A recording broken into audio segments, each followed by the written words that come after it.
Rico, so fantastic. So we are here on Ilkley Moor. Um, and Ilkley Moor is an area of, well, let's just spin you around so that you can start to get a sense of where we are. So it's an area of moorland between Ilkley and Keighley in West Yorkshire, England. And it's well known as the inspiration for the song, of course, we'll talk about that a little bit later, on Ilkley Moor Bartat. It's also known for its carved rocks and for the famous cow and calf, where, if all goes to plan, that's where we're going to finish our walk later on today. Where we're starting, though, is somewhere I think pretty special. Something you don't see every look at the heather, of course, is all out. The stones are made from the local millstone grit. Okay, and these stones were reconstituted, put back in place in the middle of the 20th century as they were lying loose upon the ground. So it's not a case that they've remained sort of in position precisely. What we think was there was a circle within a circle, and that the bank was still traceable in the 1920s, but unfortunately it's kind of eroded away since because.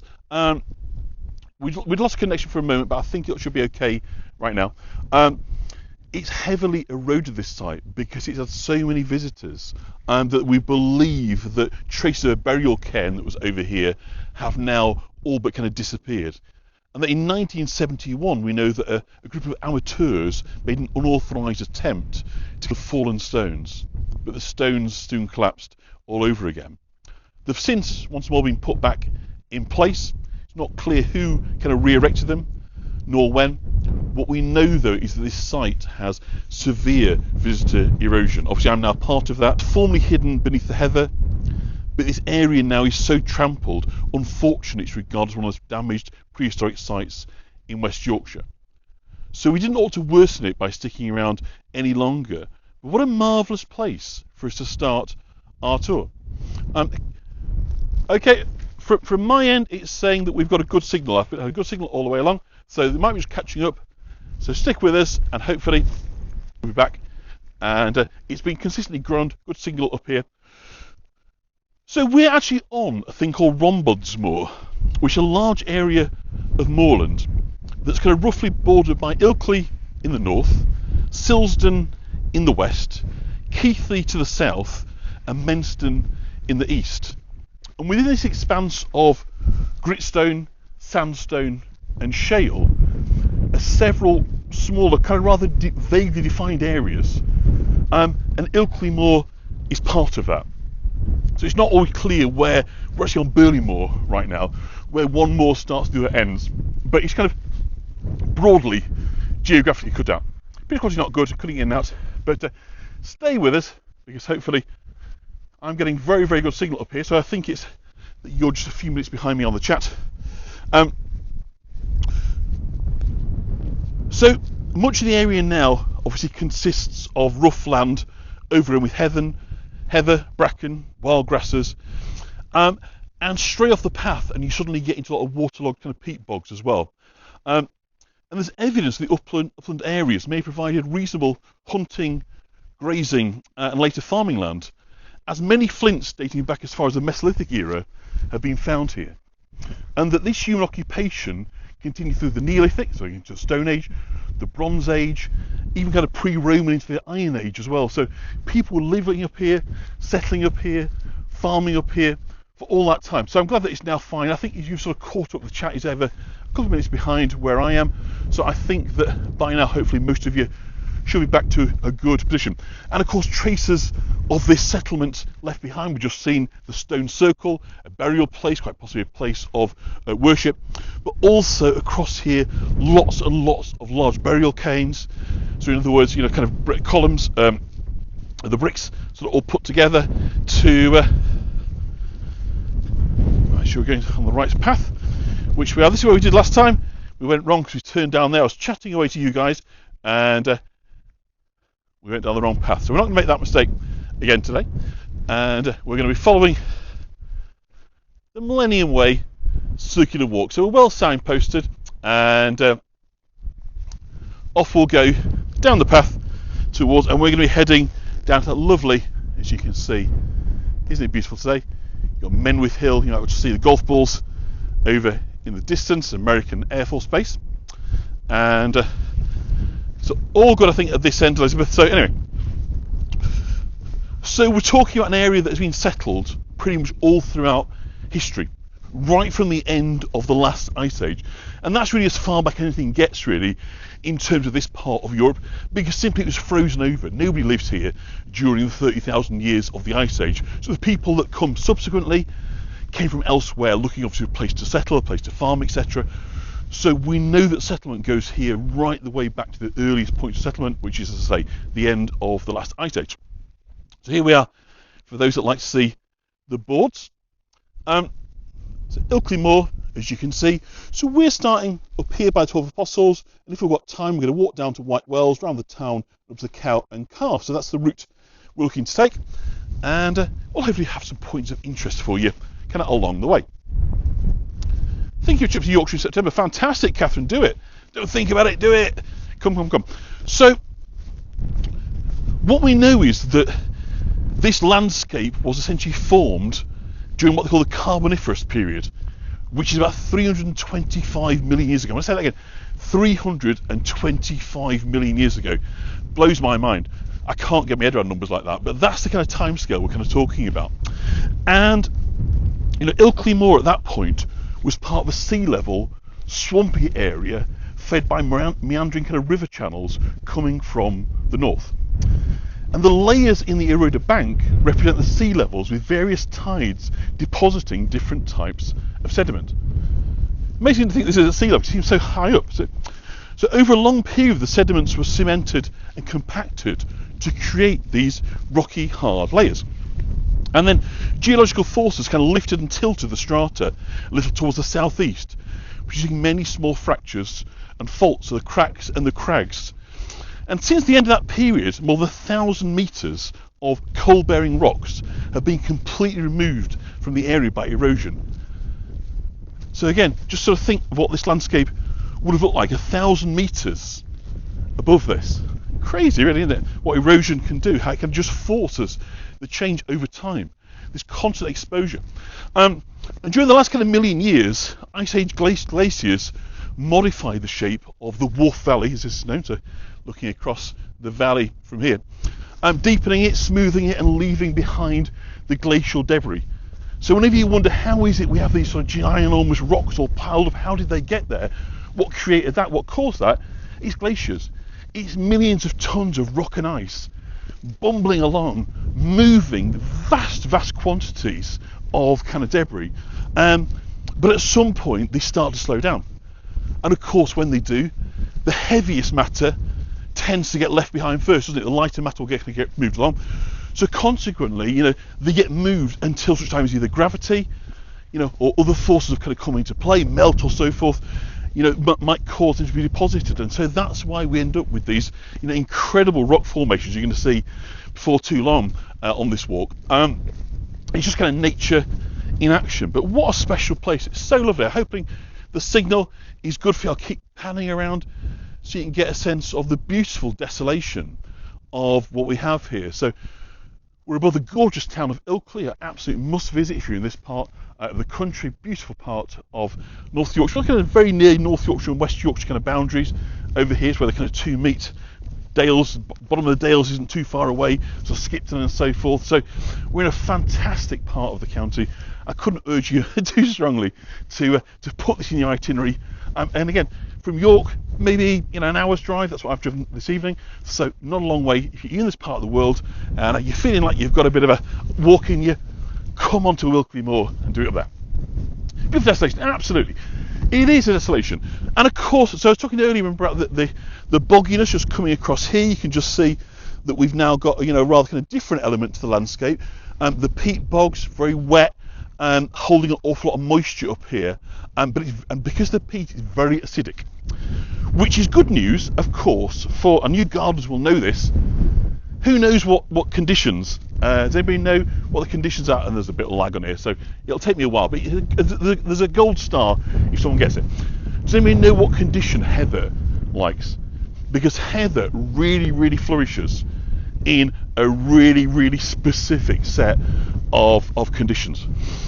And I know someone's going to pop it up in there and it's acidic soil. So ericaceous.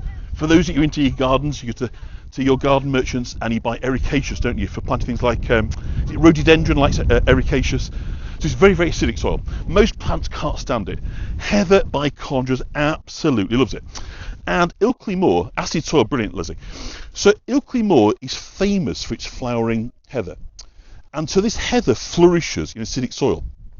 And other than that, heather is pretty easy going if you manage to get the conditions right. It's drought tolerant, it's low maintenance, it doesn't mind having its feet wet, as Dawn says there, in terms of damp marshiness. It'll even cope with a bit of salinity. So if you've got a kind of brackish environment with kind of salt water in there, it'll cope. It's not kind of picky, but it has to have that acidity. But actually the acidity is perfect for up here because the highly acidic soil from the peat bogs and for the unique chemistry of the moorland means that it absolutely flourishes. So of course, people love to come this time of year and see the heather in bloom. Isn't it glorious? The sun's coming down. But as we go over the other side, I think it'll be a bit sunnier. We'll catch the colour of this because when the sun catches it, it is glorious. It just shines, and it just absolutely kind of stands out. So heather, of course, is a kind of ancient plant. And the other good thing about heather, of course, is whilst it only flowers through late summer into the autumn, it does continue to have something for the bees through winter. So it's an incredibly important resource in the winter for bees, and so they can get nectar in the winter when at times often bees can literally just die in midair because there's just not enough food for them. But they can come to heather, they can get their source of nectar, so a really, really kind of important natural resource. And of course, awesome money. So you get people come up, put beehives up on these. Is it apiaries? I never get around. Is it aviaries as birds? Apiaries bees? Correct me if I'm wrong, but I think that's the case. They come out and they put the beehives up on the moor. So those bees are out there all the time gathering the nectar and the pollen from these kind of wild, clean environments. And it's the taste of these honeys are just out of this world. So it's cloudy where Catherine is in the northeast. It's a little bit overcast here, but it's a very tolerant, very poor rocky soil. So it's important. Look at that. So knowledgeable, you lot. So it's always a pleasure to chat to you about this wonderful county because there's always so much you can relate to it from your own experience, and it makes us feel that wherever we are in the world, we can have conversations of kind of relevance and share it. So, of course, heather famously is purple. What we're really looking out for is white heather, because white heather is, pardon the pun, the kind of creme de la creme of heathers. It is much, much rarer than the purple heather. So this heather, of course, over here is, I'm not going to say it's common or garden because it's absolutely lovely. So it's absolutely delightful. And I'm not going to make any kind of detriment to that. I love it. But white heather is considered a kind of lucky talisman. And people believe that white heather is a symbol of good luck and protection. And it's also said that white heather can make one's wishes come true. So actually brides often have a sprig in their bouquet, and grooms will often have a little pin to their lapel at their weddings. And the idea is that with the white heather, it'll bring happiness and good fortune on the marriage. Isn't that lovely? I'll just let this guy go past her. I'm live streaming, so he's got more energy than I'm out of walking. This guy's cycling. He's a hero. And so its kind of reputation of heather and white heather comes from a folk tale. I didn't kind of really know, so I had to look up and find out kind of where this come from. And it's a folk tale about somebody called Malvina, a lady whose lover Oscar dies in battle, and his messenger delivers to Malvina, obviously, not only the news of his death, but hands to him a sprig of purple heather that he was wearing in his lapel as a symbol of his love for her. And as the crestfallen and broken-hearted Malvina collapses into tears, these hot tears splash down on the heather, and it turns its blossoms into a pure white. And at that point, it's believed that Malvina pronounced, "May the white heather, the symbol of my sorrow, bring good fortune to all who find it." And in Celtic folklore, it was believed that white heather would only grow on a land that had never been the site of a battle, or that bloodshed had never been spilled. So it's believed that white heather only grows on safe spaces that is protected by fairies. Now, how wonderful is that? It's so nice sometimes you sort of sit and think, oh, I wonder why that is. I must look up, must find out. I've always known white heather, but I never knew the reason until now. So that's the joy of doing these tours. It gives you a reason to go, I'm going to find that out so I can put it into the tour. And as is so often the case, the history and the stories are so delightful and endearing that it becomes a joy, the joy of knowledge, shall we say. So fairies. Could we have fairies? Well, funny enough, there's something about this place. As you know, last time I was here, I got lost. It's been said on lots of occasions that things like compasses don't always behave in the way that they should in this area, as if there's something slightly otherworldly about this place. Now, Ilkley Moor has long been associated with paranormal activity. And there's an alleged UFO incident here on Ilkley Moor on the 1st of December 1987. So before I get into this story, I'm just going to have a sip of water. And is the lamb lost? No, they're all over the place, the lambs, so don't worry about that. Some more lovely heather over here. Hello, Sarah. Good of you to join us. There's never a better time than right now to join the fun. So lovely to have you on. So yeah, lots of sheep. So UFOs, interesting. Any believers? I know there's a lag on here, so you can tell me. But if there's any fervent believers in UFOs, or you're into your X-Files, pin them back for this one because it's a good story. You're going to enjoy this one. If not, if you're a healthy cynic, have a listen and decide for yourself. The good thing to say about this before we start telling it is this story happened, or the series of events related, happened to a retired policeman. This wasn't some fantasist, some attention seeker.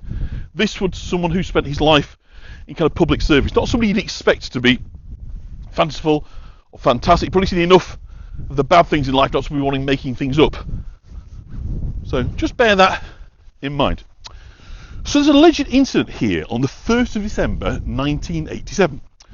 And a retired police officer claimed he was abducted by aliens while on a morning walk and briefly held on their craft before being returned to the moor. So taking a walk like we are right now. And the man took a photograph of the moor, which he said shows that the aliens had abducted him. And if I can get my tablet to work, I will show you a picture of what he saw. And become a very famous picture subsequently. Let's just see if I can bring that up for you. I think I've got it here. Files. I can't see it. I'll put it on my Facebook group afterwards. It's a bit of a funny sort of picture, but it is pretty cool. And images is in there. Downloads. No, I can't see it. Never mind.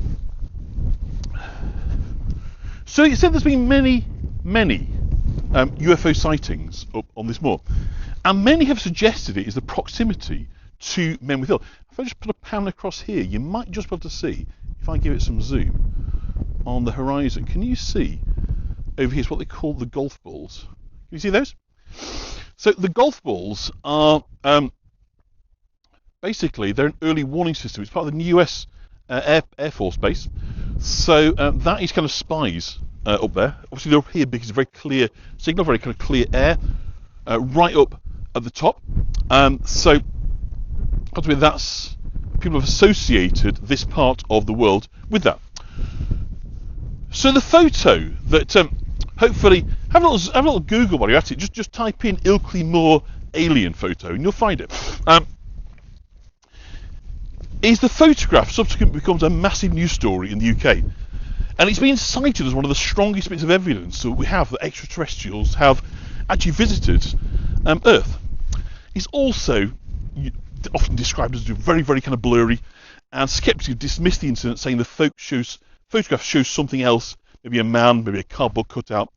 So as I say, the skeptics put it down to the location of Men with Hill. But I'm going to come back to that story because I want to show you something on here. We've talked about carved rocks and the sort of the association with kind of prehistory. We'll come back to the UFO story in just 1 minute. There's one that I just saw here while I was walking down, which I think is a nice one to bring you. So look, here we are now on Beckstone Beck, looking across. So we're back with the aliens just momentarily. But can you see here the stone carving? There are about 300 carved stones, Highlander, on Ilkley Moor. Many of them dating all the way back to the period of time what we now call the Stone Age. These ancient settlements and peoples, all manner of symbols and symbolism kind of captured. Lots of swords, the famous swastika stone up here. Nothing to do with the Germans. Look at this, Beck, isn't it gorgeous? How's this for scenery? You're spoiling you on this tour, aren't we? And but something very, very cool. I'll show you in a minute. So, let me just I'll tell you about something else, then we'll come back to it, because there's something I just want to show you down here. Because on the Stanza Poetry Trail, I promise we'll come back to UFOs. And the Stanza Poetry Trail was something instituted in 2012, ahead of the London Olympics. And the poet laureate, Simon Armitage, who is a poet from this region, was commissioned to write 6 poems.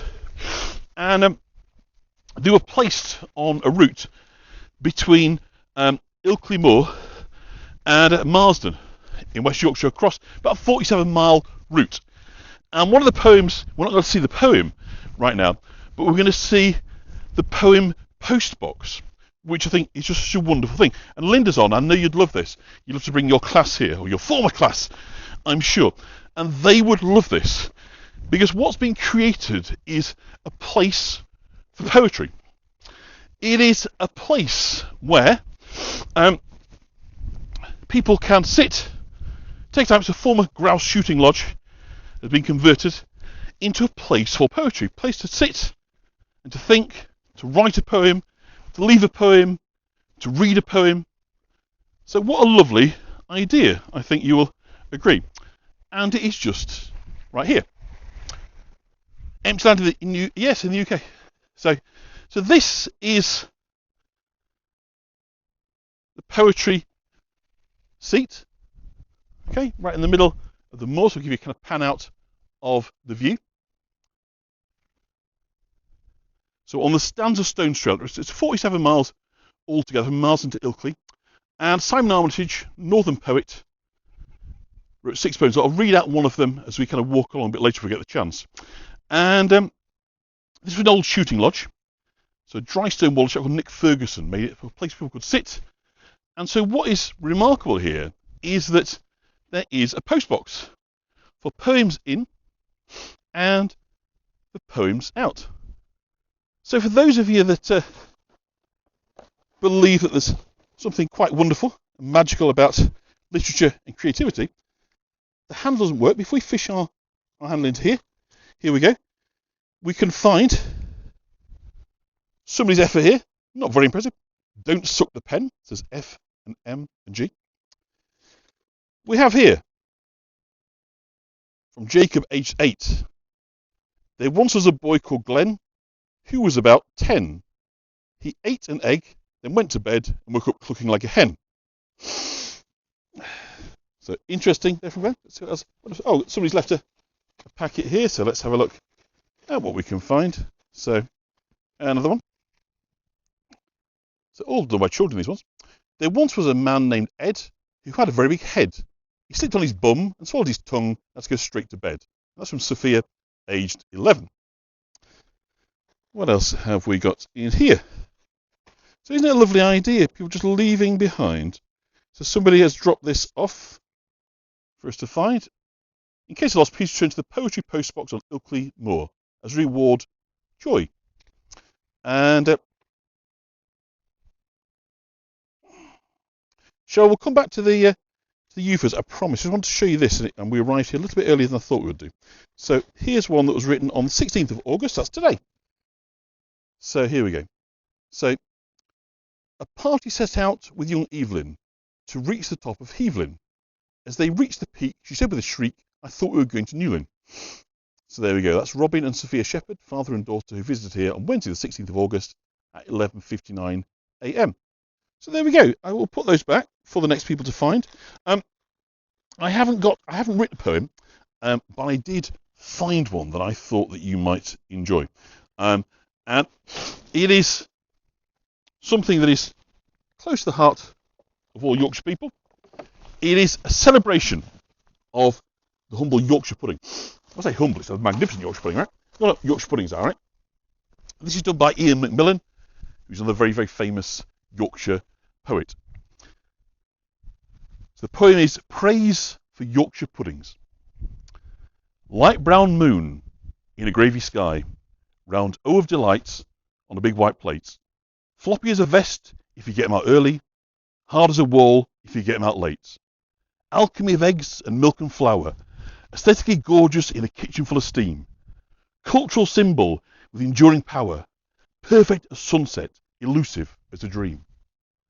All in the wrist to get the air in the better, as the shattered eggshells like crushed martyrs, as it waits to grace your Sunday platter, the Yorkshire pudding is the queen of starters. So there we go, by Ian Macmillan, in praise of Yorkshire puddings.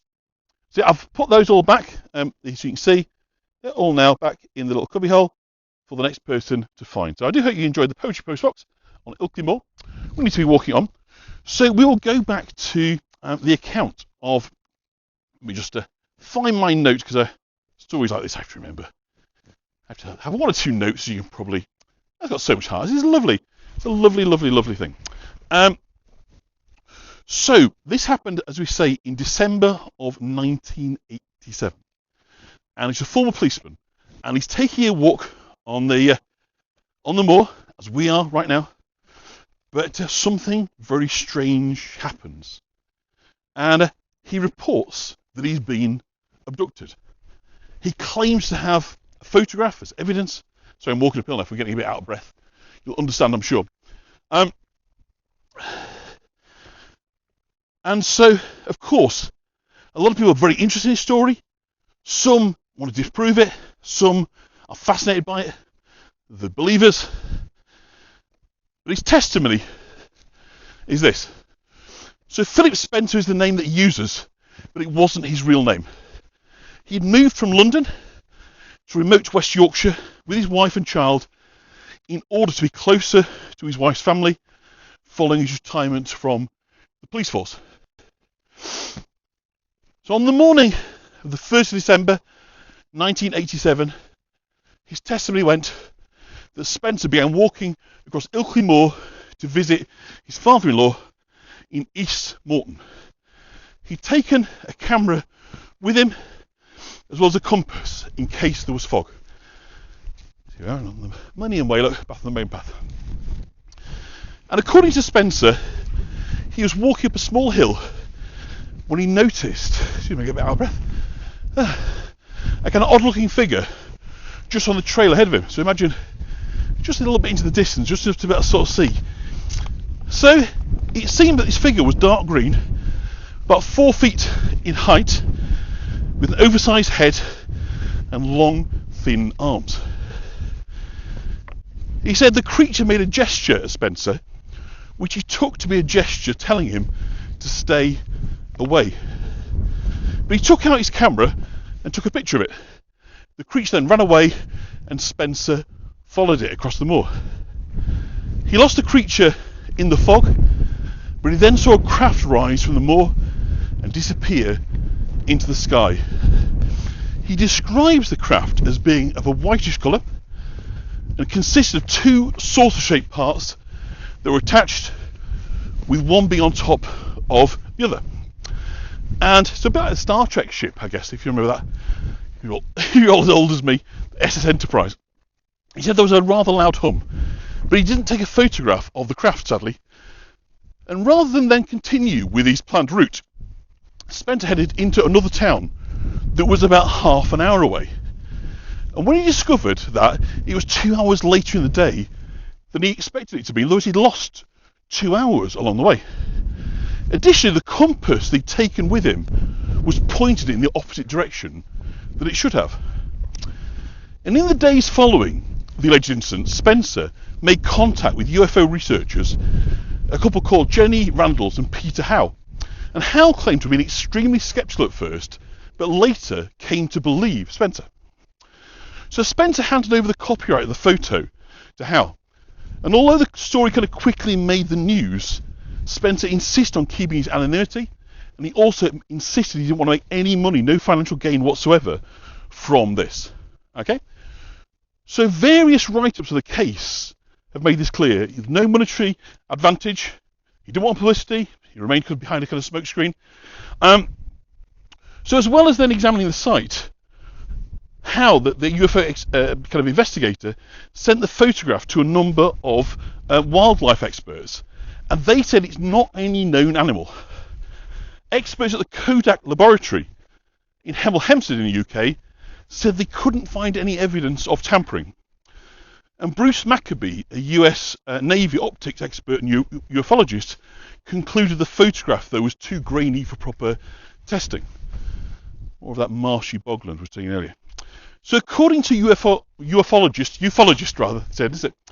Nick Redfern, Spencer was hassled by the Ministry of Defence a few days after the incident of the moor. He said that they opened a file on Spencer and sent 2 men in black to his home to intimidate him into silence. And while the photograph was being examined, Spencer claimed that he experienced strange dreams. So following Howe's advice, the paranormal investigator guy, Spencer attended a session of regressive hypnotherapy. It was carried out by a chap called Jim Singleton on the 16th of March in 1988. Now, under hypnosis, Spencer's original account of the incident changed, and Singleton has called it a genuine recall. So Spencer now recalled that upon seeing the creature on the hill, he was instantly paralysed. He was then lifted up a few feet and pulled into the craft. And when he entered the craft, a voice told him to be calm. A group of green aliens then performed medical experimentation on him, inserting items into his nose and mouth. He was then given a tour of the spacecraft and shown a film. The film showed apocalyptic imagery, including nuclear explosions, famines, and floods. And Spencer was then shown a second film, but he refused to disclose the contents of the film, saying that aliens who abducted him did not want humanity to know. So following this, Spencer was returned to Ilkley Moor, where he then took the famous photograph. He claimed the alien was actually waving goodbye to him, not telling him to stay away. That he said in his original account. So obviously, the Ilkley Moor incident generated headlines in the UK at the time and remains one of the country's most famous UFO sightings. Nick Pope, a journalist who previously worked on the UFO desk at the Ministry of Defence, included this event in a 2001 list of top 10 UFO incidents in the UK. And it's been cited as one of the most persuasive UFO incidents to ever occur. Skeptics have claimed the whole thing was a hoax. They say the photograph is so blurry, it's far from proof of any alien visitors to Earth. They've argued the alien in the photograph could easily be a man or a cardboard cutout. And skeptics have also asked why didn't Spencer take a photograph of the craft, the spaceship, noting that such a photograph would be much more difficult to fake. So skeptics have also dismissed the supposed physical evidence of the broken compass, saying it's easy to manually wreck compasses. So take from that story what you will, make of it what you will. Some will be convinced and believe, others will feel that there's no basis of truth in a story such as that. We'll all have our kind of different takes on it, but I think it's a jolly interesting story. I think it's well worth relating to you on this walk, so hopefully it's a good story. So let me just take another sip, and we'll head down and start working our way down now towards the bottom and around to. I don't think we've got enough time to do White Wells and the Tarn. I think we'll just sort of cut along towards what time are we on now? It's 25 minutes. We'll see how we go. But the light is looking lovely. The weather is good. Absolutely, the aliens erased your memory. What chance have we got when the aliens are really secretly in control of everything we think and do. So you can see now this wonderful landscape. Wharfdale valleys, the hills kind of intersecting. So again, it is a landscape created, of course, by the legacy of glaciers, creating this undulating kind of landscape. So there we go. So we've had a mixture. We've had poems about Yorkshire puddings, but Neolithic stone circles, UFO sightings, and we're not finished yet. So how's that for value for money? If that doesn't, that's not enough for you. Hopefully, lovely ferns on this side. Well, ferns, of course, being ancient. Origins of white heather as well. Absolutely. I'm on my A game tonight, Anna. So we're not going to get. I don't think we'll get all the way down there to see that. But there's a famous building effect. If we get the chance to point it out, I'll show you en route. And it's called White Wells. And White Wells is quite literally a spa. So we've talked a lot about spas, and we particularly at Harrogate. We were there last week. We were in Harrogate. So the importance of these waters that have benefits, that can kind of purify, cleanse, heal, repair, make up for things you might be lacking in your kind of natural makeup or diet or whatever. So Ilkley Spa, slightly odd one. It's called the White Wells. There's an 18th century white building. It'll come into view in the distance. But there is a tradition that on New Year's Day, so the 1st of January, not a warm day, it has to be said in this part of the world, people will take turns to plunge into it. It's a bit of a mad New Year's Day thing, isn't it? People go for swimming in the sea, don't they, as well, for some reason. All a bit nuts in this country, a bit eccentric. But it's said to be incredibly restorative and set you up for the year. So you can make an appointment to it at different times of the year. The water is a bit smelly, a bit like in Harrogate, that's kind of very sulphurous. So, it's not for the kind of faint-hearted. But it is said to work wonders for the constitution. So far be it from me to be a skeptic. I've encouraged you to keep an open mind about UFOs and all that sort of stuff and the supernatural. So let's extend that as well to the benefits of drinking from the White Wells. But as I say, it's not for everybody. I think we'll put it into that category. And so you can just maybe see the White Wells down here. I'm umming and ahhing about whether we're going to go down to the bottom. Should we go to the bottom and go through Ilkley Crag and then across the Cow and Calf that way? Are we okay if this tour runs later, or are we all dashing off in... Oh, thank you, Catherine. Are we all dashing off at this schedule end time? So I think we'll give it a little bit longer. So let's walk... Oh, Christ, I'm falling down. See the sheep here? So that white building there, we're not going to go all the way across to it. That is, in the early picture now, that is the White Wells building. Own Area 51. Well, Lancashire's a strange sort of place, so I don't mean that. We love Lancashire. But also strange in witchcraft, isn't it, like Lancashire? So there's always been strange comings and goings and carryings on across the dark side, the other side of the Pennines. So wouldn't be in the slightest bit surprised if that also included a bit of UFO, a bit of alien activity. So we're kind of climbing down now to walk through Ilkley Crags, which is a particularly lovely part of the area.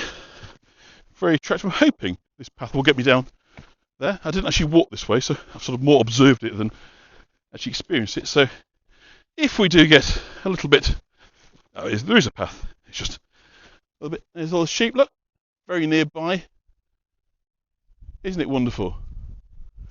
And how lovely the signal's so great up here as well. The places that I would have assumed, when we started doing all this, 2.5 years ago, you think, no chance. Now, there's absolute delight. The signal's great, which is wonderful. So if I've got real feel like for the freedom to kind of really take you to experience the real Yorkshire, that hopefully when you'll visit, you will get out of breath because it's not the easiest to navigate. It's not really been built with accessibility in mind, but nonetheless, we'll manage it. All a day's work for a live streamer and a northern one at that. So, like a bit of northern robustness to it. And so I need to get my hand down there. So I say this definitely wouldn't be for those that have limited mobility. So let me do it if you can't. So we've got Ilkley now stretching out below us. Lovely town of Ilkley. We must go and do Ilkley town at some point as well, because that is lovely in all itself. And Otley, there's a bunch of places around here actually that we must do. So I'm going to get my diary out and take you to Ilkley and Otley and maybe Harewood as well. Harewood's lovely. Ilkley Moor, the lovely village just by here as well. So this area is absolutely delightful. So nearly at the bottom of this slope. So hopefully my camera jolting and out of puffness can be minimised, but it's worth it. So it's nice to kind of come down so you get a sort of different sense of it. Isn't it wonderful, don't you think? So we get the kind of rocky crags now, so we're getting a different... Do as what you were. Okay, Linda, I'll take it. Yes, I will. I'll set the agenda. This is what we're doing. This is where we're going. Pack your virtual passport and come with me as we explore the highways and byways of this fabulous county of Yorkshire, of which there is infinite variety. Everything from moorland, beautiful towns, cities, rural, villages, coast, you name it, Yorkshire's got it. So don't come for a week, come for a month. There's more than enough to keep you going. So we're nearly at the bottom, nearly fell down there. And it's a lovely evening here, and very, very quiet. Young man, I jump. Yes, I think I navigated that pretty well. So I'm rather pleased, because that's what we've kind of just done. If you look back up there, we start off right at the top of there. We started talking about the UFOs and stuff. So I've just come down that staircase, right down there. Sarah be with me, fantastic. With Sarah by my side, what more could you desire? Lovely trees at the top, giving us a nice kind of canopy. So again, as we sort of turn around now, we're going to sort of walk now down towards we're a little bit lower to go yet, through Ilkley Crags and up towards the Cow and Calf. I think it'll probably take about 20 minutes, maybe half an hour to get up there. So probably slightly longer than this tour is advertised for. But when you're having fun like this, time really doesn't matter, does it? So let's hopefully we can get to the bottom. Who put the tasting on it? Well, Tish, that's a great idea. Great question. Over time, they've been kind of created, these walkways, by kind of people who are obviously friends of this environment, as you might say, and those that want visitors to come. So it's very difficult for me to date stamp and say it comes from this period, but it's during the Victorian era, really, that this kind of town became hugely popularised, became very fashionable, obviously not too far away from Harrogate, which of course had huge amounts of visitors as well. So consequently, they all, as Naresby, got all lifted up by the success of Harrogate, and they all wanted their kind of piece of the action.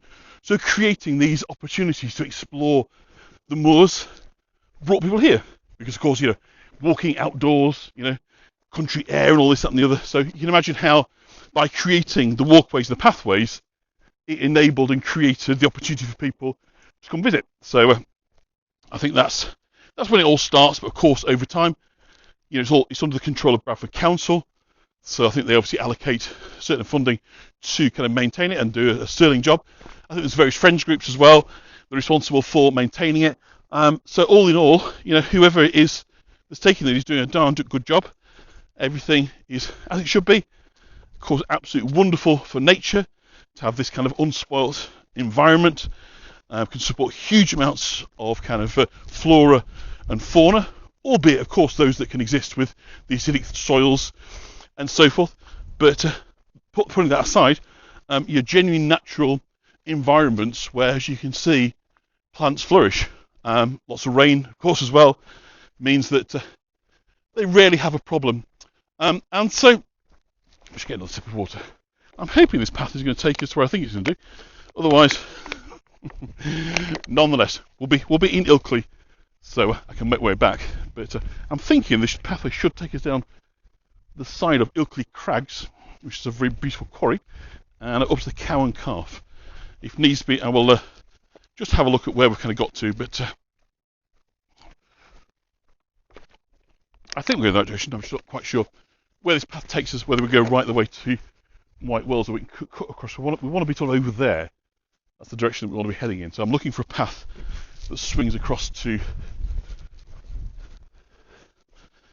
that side. So we'll keep looking as we go, and hopefully something will appear.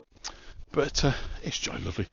Lovely cloud penetrating through the sky there. So lots and lots of strange things. The place I wanted to take us to today was Beckstone Circle, which unfortunately was very, very boggy. I tried to get across there, and there's another stone circle. We went to 12 Apostles. We didn't get in the Beckstone Circle.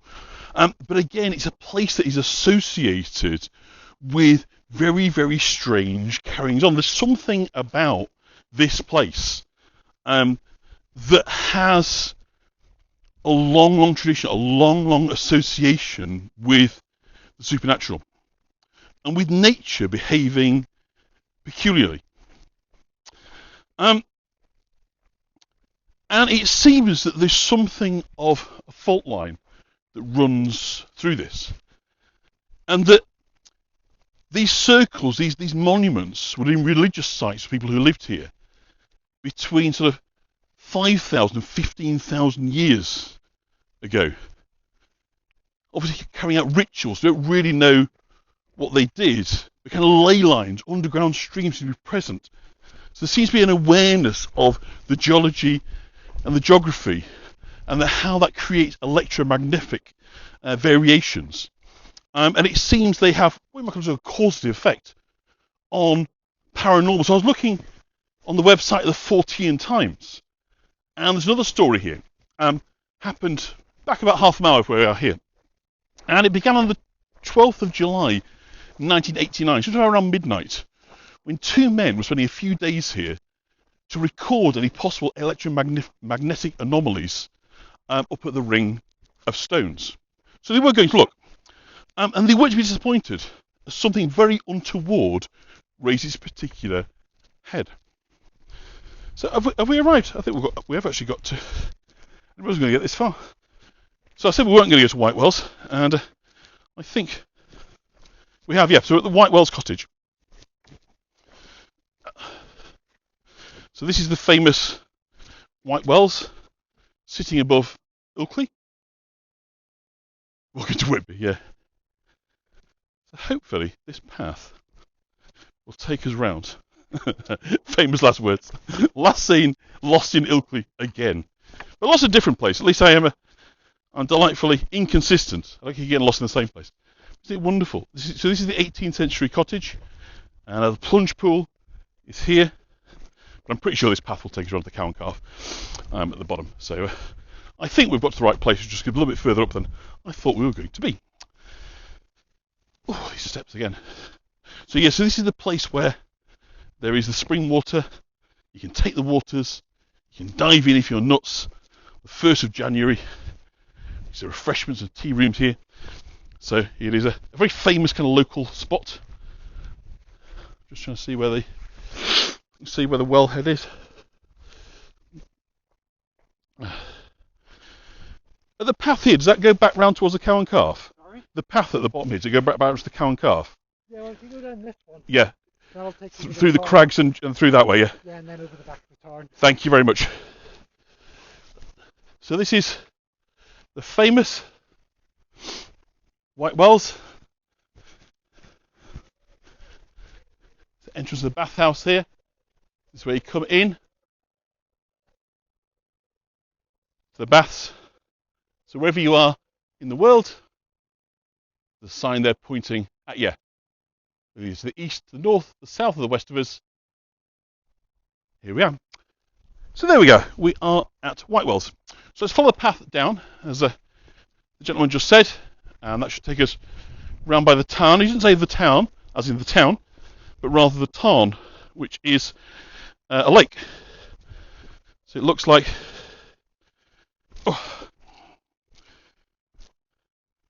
So tarn is a name for a sort of shallow lake that is down here. It's very, very, very lovely again.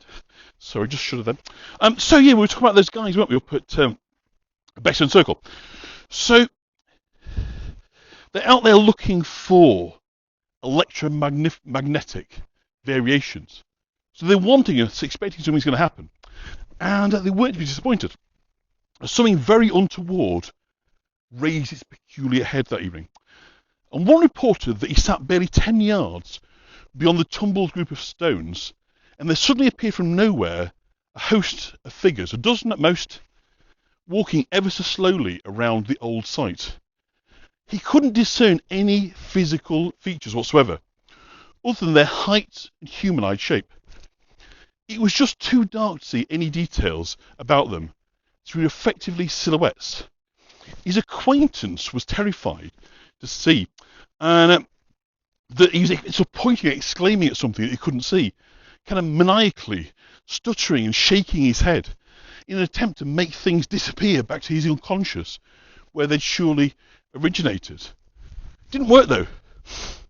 These were no psychic projections. He said, I literally shook my head, closed my eyes, knocked my head against the wall, looked away, shook my head again, shouting at myself, and looked back at these figures in front of us. It still didn't do a damn thing. By now my friend was staring, aghast and scared shitless, if the expression on his face had anything to go by. What are you seeing? What can you see? I asked him. He murmured and mumbled something about people he could see walking around and round the old remains. He was seeing exactly the same as what I could see. And as the minutes passed, the group of people who were winding in and out of each other and every stone and walking this intrusive wailing, more slowly but surely, gradually increased in speed their movements. It was very slow in patience for a while, went on for about 15 minutes in total, by which time they were barely visible as individual figures anymore. They'd merged into one, and all we could see by now was a visual blur and a remarkable vortex that was created in the wake of their dance. This spinning vortex of silhouettes seemed to get faster and faster until appearing to reach sort of critical speed, energy state. As this critical state occurred, what was by now a kind of rapid spinning energetic blur simply vanished right before our eyes. It was as if someone, somewhere, had flicked a switch and they disappeared. Yet at the very same moment, the blurred vortex vanished.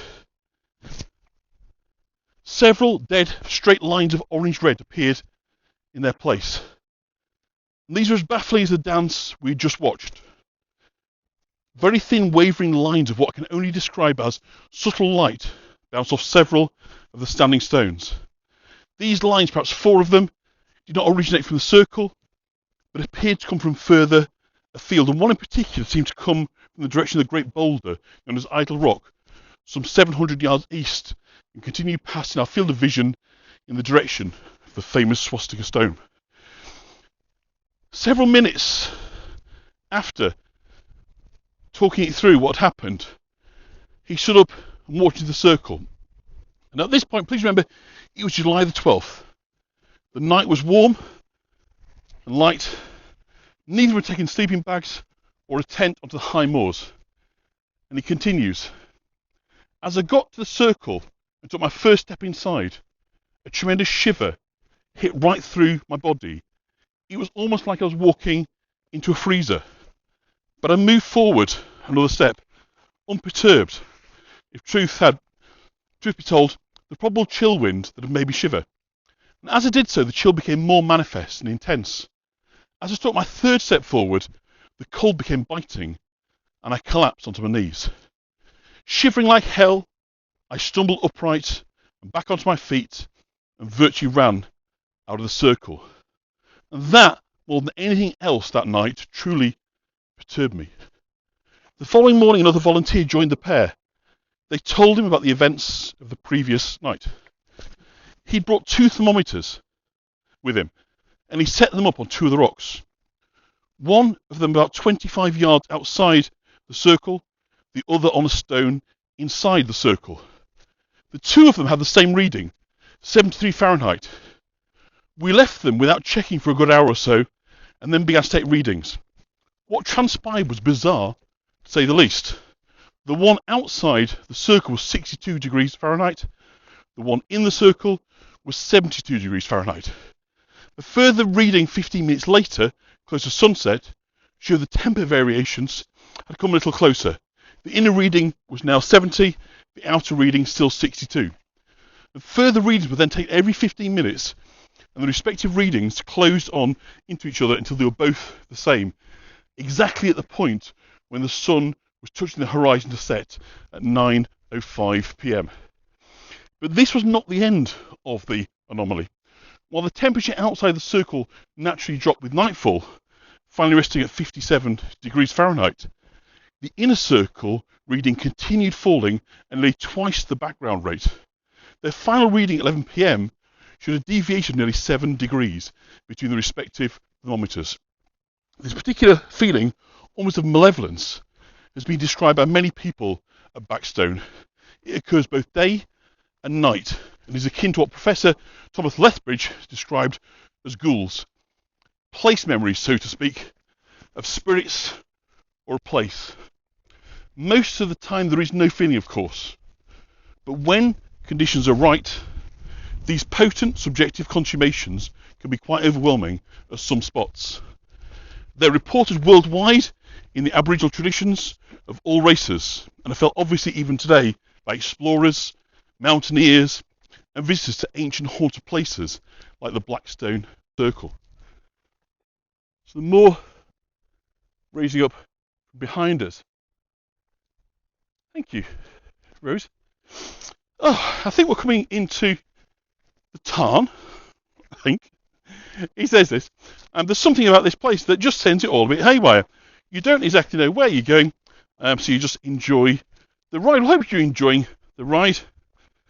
I'm certainly enjoying taking you along, even if I couldn't tell you precisely where we are at this exact moment in time, other than say Ilkley's just here by our side, and I know that if we head in the direction of the north and the east, the Cow and Calf will be ahead of us. So I'm going to check my compass just to make sure that we are heading in the right direction. So just bear with me just while I do that.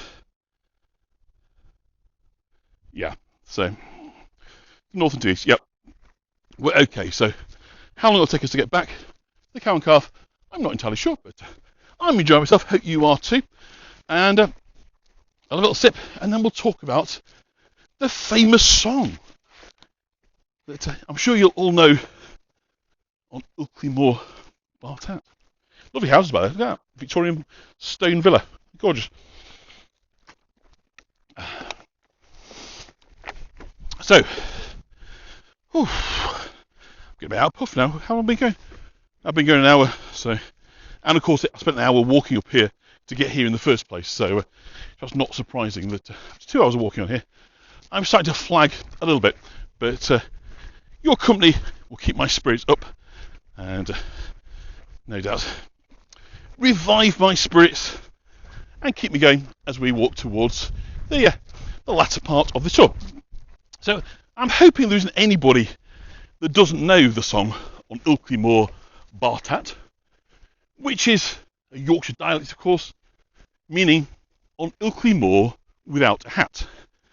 And it's a folk song from Yorkshire, here in England, and it's sung in the Yorkshire dialect. And when we sing it, I'll do my best to give the lyrics. And it's kind of an unofficial anthem of Yorkshire. According to a chap called Andrew Gant, the words were composed by members of the Halifax Church Choir, some 50 years after Clark had written the melody, on an outing to Ilkley Moor near Ilkley, West Yorkshire. And the song tells of a lover courting the object of his affections, Mary Jane, on Ilkley Moor without hat, Bartat. And the singer chides the lover for his lack of headwear, for in cold winds, Ilkley Moor will mean his death from exposure. And this in turn will result in his burial, the eating of his corpse by worms, the eating of the worms by ducks, and finally the eating of the ducks by the singers. So in the Yorkshire Dictionary, it said that the lyrics probably originated from the Halifax area, based on a dialect which is not common in all areas of Yorkshire.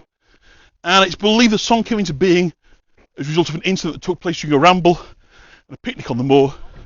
And it's further generally believed that ramblers were from chapel choir. So consequently, singing was a natural part of what they did. And they were from the industrial towns of West Riding, where of course chapel was very big, temperance was very influential, people didn't drink, they took vows, temperance vows, took the pledge, and so choirs were very, very popular, keep people out of trouble basically, and so going out, exercising, keeping away from temptation, singing, all kind of goes into the same kind of moral backbone, as you might say, approach to Victorian advancement. So the first published version, we believe, of the words appear in 1916, when it's described as a dialect song which for at least 2 generations past has been sung in all parts of West Riding of Yorkshire. So here we are at Ilkley Tarn. Isn't that quite lovely? Very shallow. Walk on this way, walk all the way around, and then we'll take the path. So we get a little bit of jiggle on the gimbal. I think we need a bit of a reset. Yes, no path, but hopefully you can see it's all concrete down here. It's all very accessible. So whilst I've taken a longer route round than I thought. Well, I've taken the route I planned. Then I was going to shortcut it, and I didn't shortcut it. So we're actually doing what I thought we'd do. But I thought we're a bit short of time, so we'll cut this short. And I then took the wrong path. So we ended up doing it anyway. So it is the route I anticipated was going on. But anyway. So, going back to the song. So it's believed it could well have originated in the early years of the second half of the 19th century. So the 1850s seems to be about the kind of time. So time when people will be working in textile factories, of course, all working together, praying together, singing together. And it's sung to a Methodist hymn. So Methodism, a nonconformist, very, very popular in Yorkshire, in the north, particularly amongst the working classes. It was deliberately a religious movement that was about very kind of low level celebrants, often, very, very sparse, part in churches, and it basically used a language that could be understood and utilised by the poor. It's a very, very simplistic form of the Protestant faith. So the Methodist hymn tune was known as Cranbrook, and it was composed by a chap called Thomas Clark from Canterbury. He was a shoemaker by trade, and he wrote Cranbrook, in 1805. The usual title was A Set of Psalm and Hymn Tunes with some select pieces and anthem setting. Is the publication it appeared in. And he set the words of Philip Dodrell's Grace. It is a charming sound. And this was later used for a while as While Shepherds Watch Their Flocks by Night was sung to this particular tune. But the Ilkley Moor song became so popular that the origin of the music of the hymn tune has been almost forgotten in the United Kingdom. In other words, it just took over. It became so popular and so ubiquitous. Love that word, ubiquitous. From ubique, the Greek, meaning everywhere.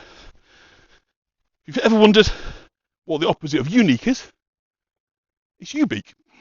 So unique is a one-off, ubique, everywhere. So ubiquitous means literally everywhere. So here we are, pointing the sign to the Cow and Calf Rocks. We leave behind Balham Tarn. And let's walk on. So it's nice to know we're actually on the route. So it's still used in some areas for While Shepherds Watched in certain churches, in Leeds Parish Church, for instance. But it's kind of no longer recognised as a carol tune in the United Kingdom. And Cranbrook continues to use a hymn tune in the United States, where it wasn't adopted to the tune of a popular secular song, and it's customarily used with the lyrics of Philip Doddridge's Grace is a Charming Sound. So the lyrics consist of a sequence of similar verses, each consisting of 7 lines, with one musical element, while the first, third and fourth lines are the same in each verse. They change with each following verse. In these lines, the words of the last 2 beats repeated. I could explain all this, but let's just go with it. So I'm going to do this as best I can in Yorkshire dialect. I'm not a great native speaker in Yorkshire dialect, as you know. My drama training as a kid knocked much of that accent out, so I'm not especially good at it, but I'm going to do my best. So on Ilkley Moor Bartat. Where hast thou been since I saw thee? I saw thee. So where have you been since I saw you? On Ilkley Moor Bartat. On Ilkley Moor without hat. Hast thou been seen? I saw thee. I saw thee. Where have you been since I last saw thee? on Ilkley Moor Bartat, on Ilkley Moor Bartat, on Ilkley Moor Bartat. So 3 times over, he's been on Ilkley Moor without a hat. There's been a courting, Mary Jane. So courting, old-fashioned word. My grandma used to use courting. Romancing, dating, going out on a date, more often like a walk, you know, pretty very innocent, not too much canoodling going on. As a courting, something couples do before marriage, and as they get to know each other, go for walks, places like this. So that's been a courting Mary Jane, is the line. So you've been courting Mary Jane, going out for walks, spending time together on Ilkley Moor. That's bound to catch thee death of cold. You're bound to catch your death of cold. Then all's have to bury thee. Then we will have to bury you. So thee, we. Sorry, the gimbal's a bit shaky. Too many ups and downs. Then we'll have to bury you. Then worms will come and eat thee up. Then the worms will come and eat you up. Then ducks will come and eat up the worms. Then the ducks will come and eat up the worms. So I know it probably sounds obvious, but just in case, if it's over unfamiliar sort of dialect, explaining it. Then we will go and eat up the ducks. So in other words, you've died, you're eaten by worms, the worms then are eaten by the ducks, and of course then the people will eat the ducks. So in effect, it becomes a form of cannibalism. Then we'll all have eaten you. That's where we get his own back. That's where we get our own back. And the lyrics include many features of Yorkshire dialect, such as definite article reduction, dropping of H's, judicial second person singular pronouns, thee, where has thee been? That's saw thou. These and thous. Funny enough, a lot of that old English, for those that are joining from the US, actually a lot of that English went across with the Pilgrim Fathers, the settlers, and didn't change. So Gotten is a great example. Gotten just doesn't really exist as an English principle in this country, but widely used in America. It's 17th century language, and it just sort of stayed with the people that brought the language over. So at that point, you know, English and American or settler English starts to disappear or become 2 separate languages grammatically, in syntax, and lexicon and so forth. So there's traces of 17th century English, even in sort of contemporary American language, I find fascinating. So maybe the these and the thous and the gottens and the ast might not be as strange on your ear as we might suppose it to be. Particularly compared to, say, Southern English, who would know that struggle and have no idea what's being kind of talked upon. But there's also a weird tradition of some singers adding responses to the end of the verse. So without the trousers on, after the 4th line of each verse, where the ducks play football, after the 7th, sometimes where the nuns play rugby, where the sheep fly backwards. It's about Ilkley Moor, of course. Where the ducks wear trousers, where they've got spots, where they've got clogs on. So it tends to be a lot of kind of audience participation. It's a joyous, silly celebration of Yorkshireness to put it in terms that you know, it's not highbrow at all. It's silly, lowbrow, saucy entertainment. You know, kind of bit end of the pier, silliness, rudeness, suggestiveness, double entendres, all that sort of stuff. So, and they don't sing it in church anymore. So much beloved by rugby teams and so forth. Look at this. How cute is this? The wooden bridge. If this is not a tour, ladies and gentlemen, I don't know what is. Look at that. Backstone Beckford again. Put in PC these days. Oh. Trist. Isn't this delightful? Oh, dear. We'll keep going. My car's parked at the cow and calf, so I need to get back there. Whether we do it together, I'll leave you to it. But I think we'll keep going if we're all happy and okay. Oh, thank you, Catherine. I'm glad that you've enjoyed it. I must say, I'm getting a little bit out of lovely, lovely pine trees. Look over here. Sorry about that slightly shaky camera. So it's absolutely delightful living here in the background. All the sound's been like, so I've got replacement microphones in today. My other ones have gone for repair, but hopefully not been too bad. But it's a very, very green, so it just shows how diverse this environment is. Much more ferns now, obviously got the heathers going back up again. Not leaving now. Great stuff. So I don't know how much further we've got to go, but we're going to keep going, because I say that's where my car is. So I haven't got any choice, I've got to walk there, with or without you, as YouTube would say. So as long as I've got the battery juice, I figure with. So we're coming back up again. So I will do. Sound very good, excellent. So I'm going to sip. Whew.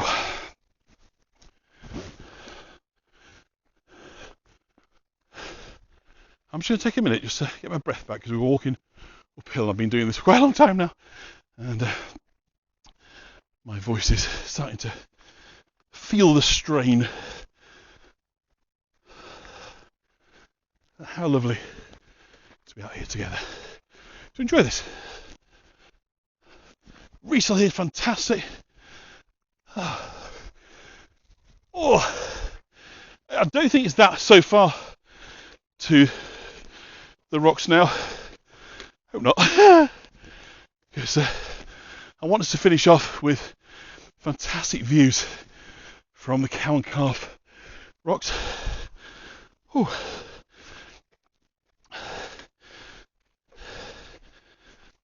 Sorry about heavy breathing, but I keep going back uphill just when a bit of downhill would have been just the ticket. But wow, you know, the view across the valley. Did I? Up past the sandstone. Gosh, is that the one that's Beck? I didn't realise. I'm not going back. But I've got Beck. I've got the text of Beck written down, so when I get my breath back, I'll find that for you. So that's one of the 6 poems about water written by Simon Armitage, the poet laureate. Oh yeah, I think we're coming up to the rocks now. So that is most welcome, if that is the case. So I think rock formation in front of us, just coming into view, is where we're headed. So if that's the case, we're not far away at all. Just give you another glimpse of this lovely heather.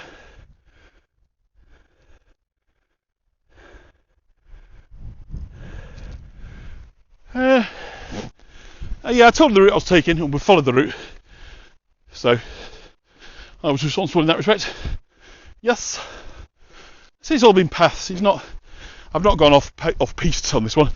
It just took a bit longer than I thought. So I was going to curtail and do the second half on a different tour, but as it is, we've done it all in one. So twice the value, half the price. What's not to like? Apart from the state of my legs, getting a bit out of breath and getting a bit sweaty. Suddenly feeling my age, but it's a good workout for an old geezer. And the company, of course, keeps me motivated to bring you this very, very special part of the Yorkshire landscape. Up atop Ilkley Moor. And of course I've not got a hat on. It's very warm. I don't think I'll catch my death tonight. But I may sleep very well tonight after all this exertion.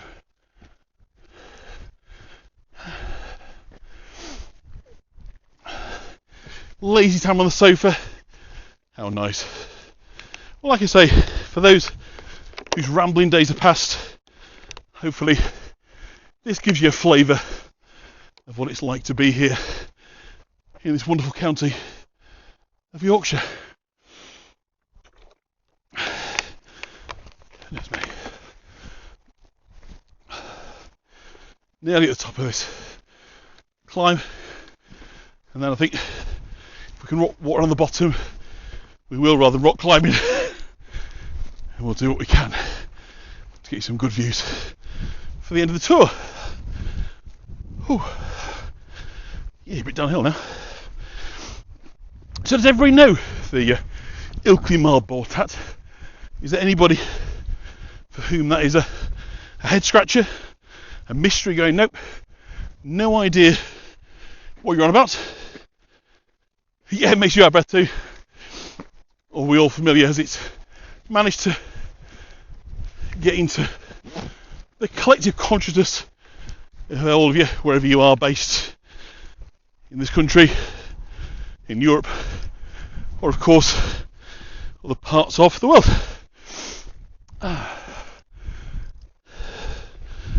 So let's see, is this now?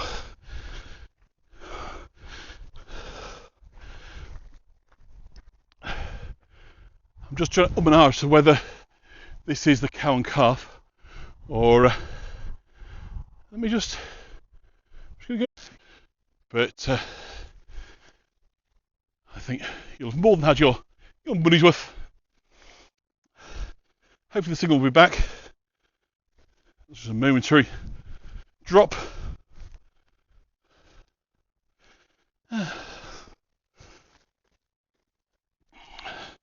Do let me know when you're back on.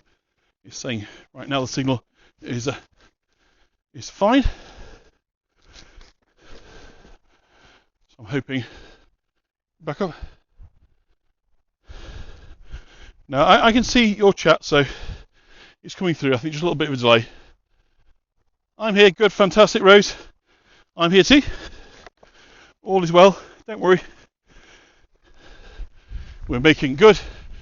Never lost me, fantastic.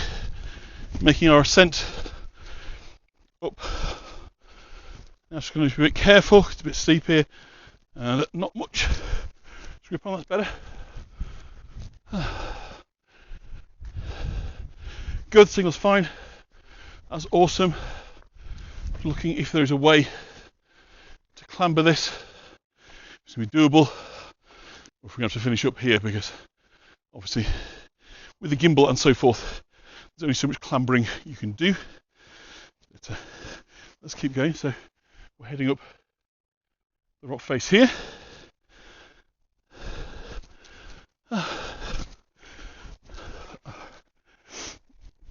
So there is a path just here.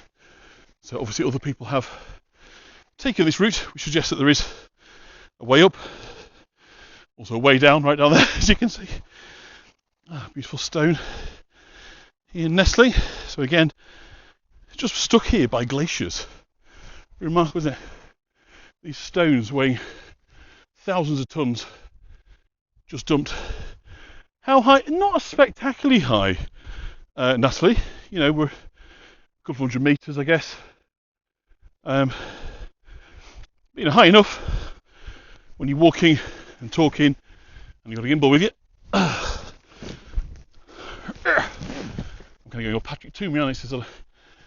His kind of tour, very physical.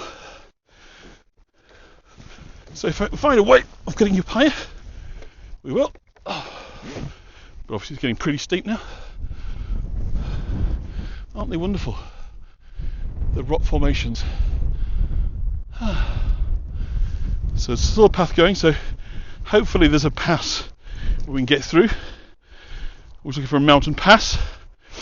Get us through. There's the road down here below us. Give you a sense of the height we're at right now. Car down there. It looks like we can get through, which is awesome. We can certainly get you a bit higher still. Isn't this fab?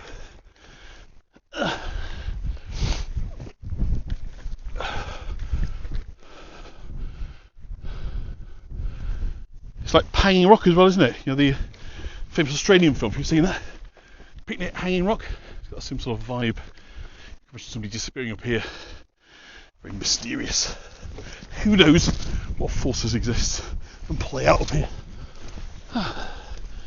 Yay. We are here. This is the calf. Rock in front of us.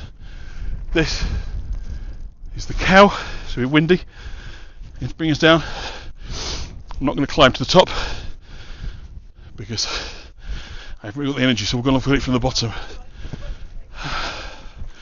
So the cow and the calf are a rock formation that's believed to have split across many thousands, tens of thousands, maybe millions of years ago. So the calf here, the small section, this, as you can see here, the guy climbing, is known as the cow, the main kind of rock formation.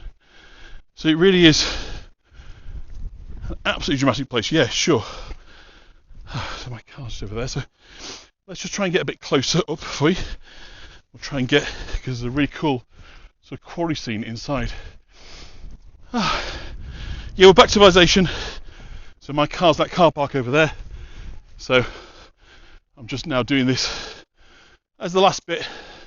I did want to take us to the top. We should have walked a different path and ended up at the top rather than the bottom. But I just haven't got the energy now to climb up to the top of there. And it's just too much of the gimbal, as you can see. It's a rock climbing surface rather than a gimbal filming. But there's another path on the other side. If I'd taken that one, would have brought us out on the top. So that was what I was planning to do. But the best laid plans and all that. The famous Cow and Calf pub in the distance. It's a very, very popular spot to come and visit. The Cow and Calf rocks. So great for climbers, for dog walkers, for everybody to enjoy the surrounding area. It really is an absolute delight, and I think you'd agree, pretty spectacular too. Sorry, that's quite all right. You get a sense of the size of it, so we'll just go and look on the inside before I bid you farewell on your way from Yorkshire, because I'm pretty much beat and I've got an hour's drive to do when I get into the car, but I'll wait, that's fine. And then something to eat and a glass of something. I think I've earned that today. I feel like a boxer. My inside of my coat is absolutely dripping with the good honest effort, as you might say. So here we are. Look at this. Isn't it just lovely? Absolutely wonderful. I love it. So glad we've been here second time. Well, I didn't actually get lost, I just took the route I meant to. Is that getting lost? When you think, I'll do a different route, but then can't find a different route, stick to the original route, does that count on getting lost? I'm not sure. But whatever it was a genuine pleasure to bring you here. Looking out across Ben Ridding, Ilkley, the next town down, and the beauty of Wharfdale. So, I hope you feel you've had good value from this tour. For those who want to make a contribution, I saw that, Elizabeth, thank you so much. It is most appreciated. Cost of living, petrol and so forth. For those that can't completely understand, I know at the point when you can, you will. So do enjoy this one on me. If you don't watch this live, I do hope this encourages you to tune in and watch them live. We engage in the kind of conversation. Even with a bit of lag, we still make it work nicely, I think. As you can see now, the internal is a beautiful quarry. Isn't that a lovely place for us to finish off? So this is the interior of the cow, the rock you saw the guy climbing up a few minutes ago. Isn't that wonderful? Thank you, Joyce. Thank you, everybody who's made a contribution. Really appreciate it. It's been absolutely wonderful. All things, of course, must come to an end. And now, I'm going to say, I can get the front camera. I'm going to say thank you, everybody, for tuning in. Thank you, Linda. Glad you enjoyed it. Lovely having you with us. And I'm going to go and drive home while it's still light. And so, brilliant. Thanks for joining me. Love to see you. Everybody, thank you, Robin. Thank you, Linda. KCM, Rose, Lethargy, Joyce, Catherine, everyone's been on. Absolute pleasure. Trish, Treese, and others. Thank you so much. And I'm going to say goodbye now from